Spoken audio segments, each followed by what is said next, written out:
got started in tech really a bit on accident. In my undergraduate studies, I studied international relations and Latin American economic development. So it was kind of specific. I loved Spanish, I loved other cultures, and I didn't really know what I wanted to do. And coming out of university, I got a job actually as an administrative assistant at a niche consulting firm that was focused on education consulting. And after I was there for a little while, I kind of moved into an associate role working as a consultant. And they had a technology solution group that they were trying to form and really to put together our consulting services with technology solutions was kind of a new idea and concept for this company.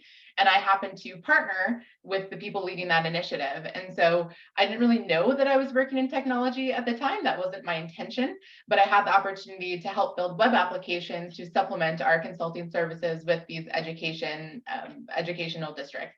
And so I partnered with web designers and with software engineers. I worked with stakeholders and did what I now know is gathering requirements, understanding their needs, building different user experiences. And that was really my first introduction to the tech industry through that consulting firm.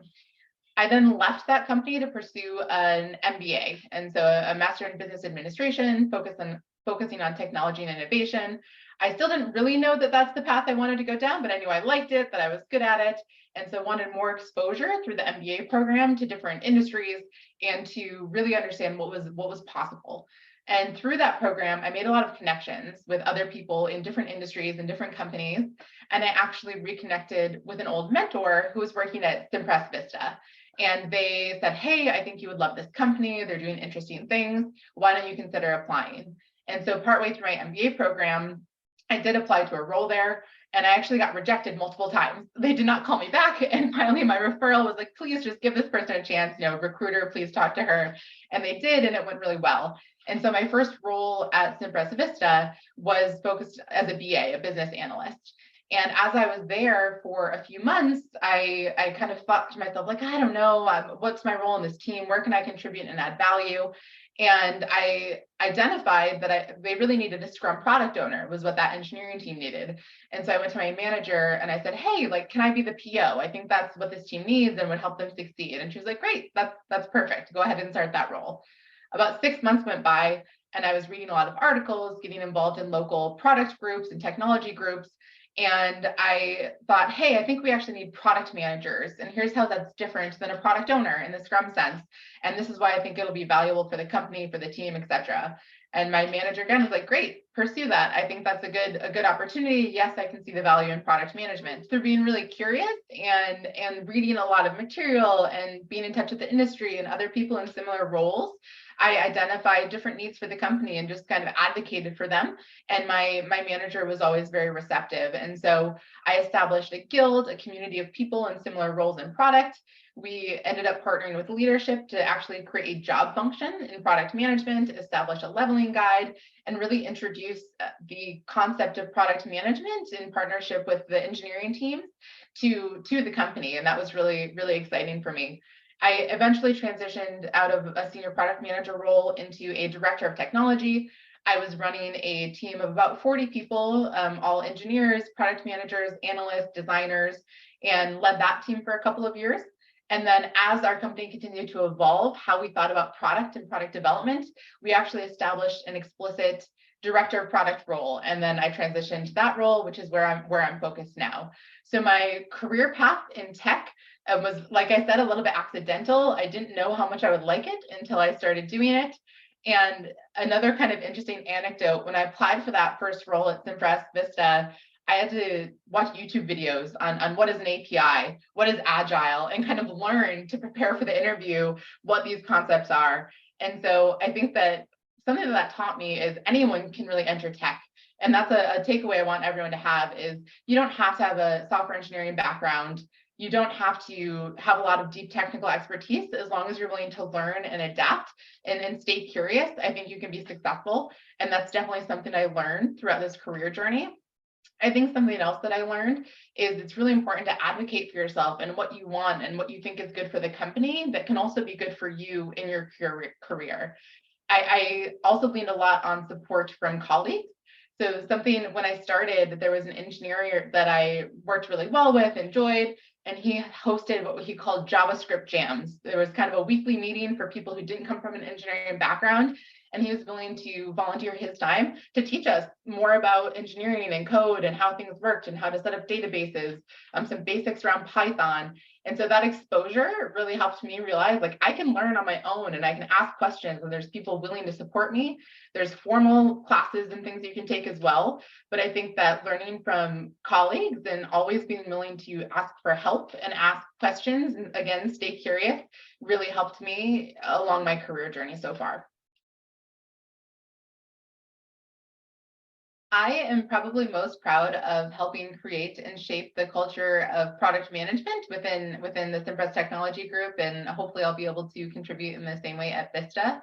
I think that for me, going on that journey of identifying what the company needs, how we can better serve our customers, and then just learning a lot about it through, reading, attending conferences, having thought partnership with different colleagues that have worked in industries and had more experience than me.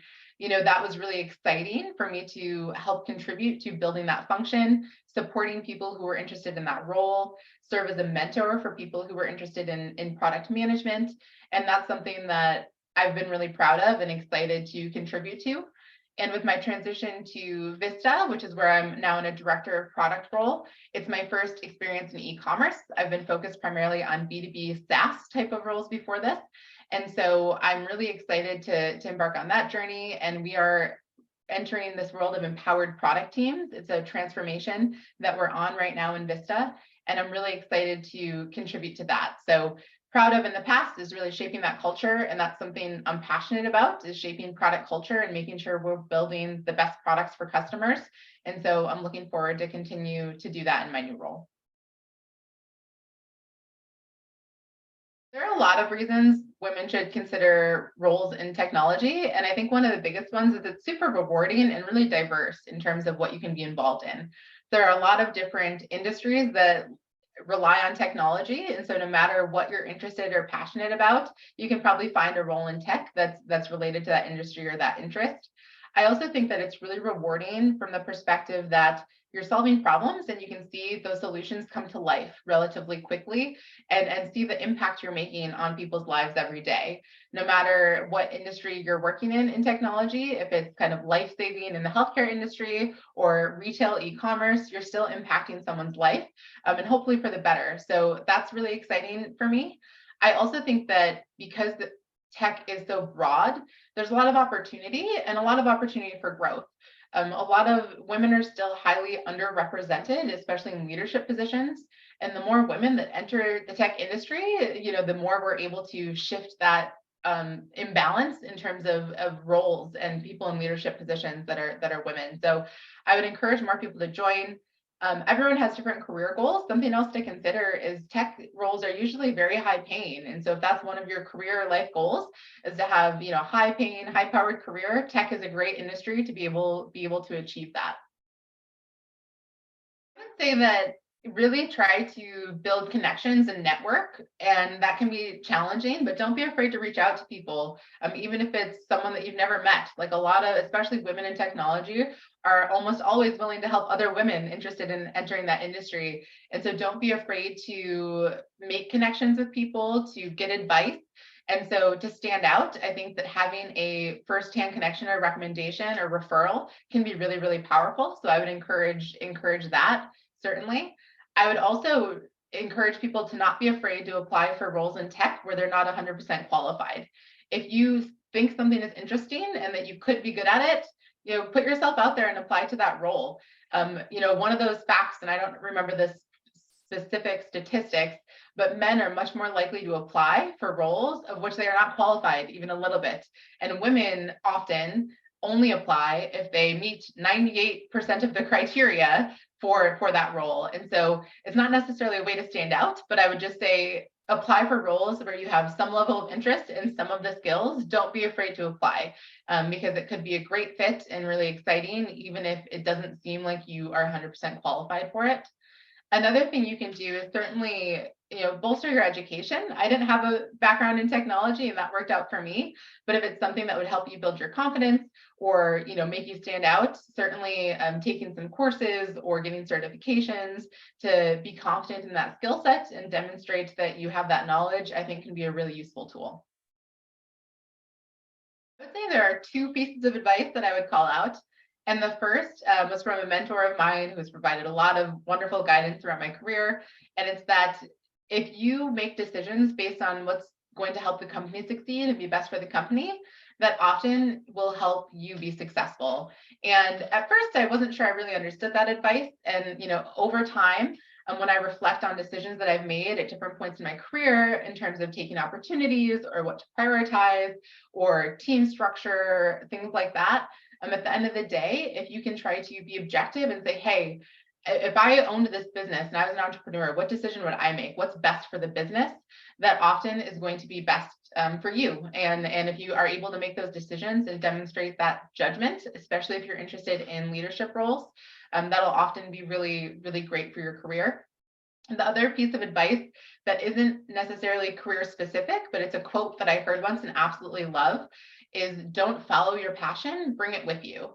And for me, that's really, really powerful because I mentioned I studied international relations. I loved Latin American culture. I have lots of passions and hobbies outside of work. And I think for a long time, I was really convinced that I would only be happy if I pursued a career that was aligned with some of those passions.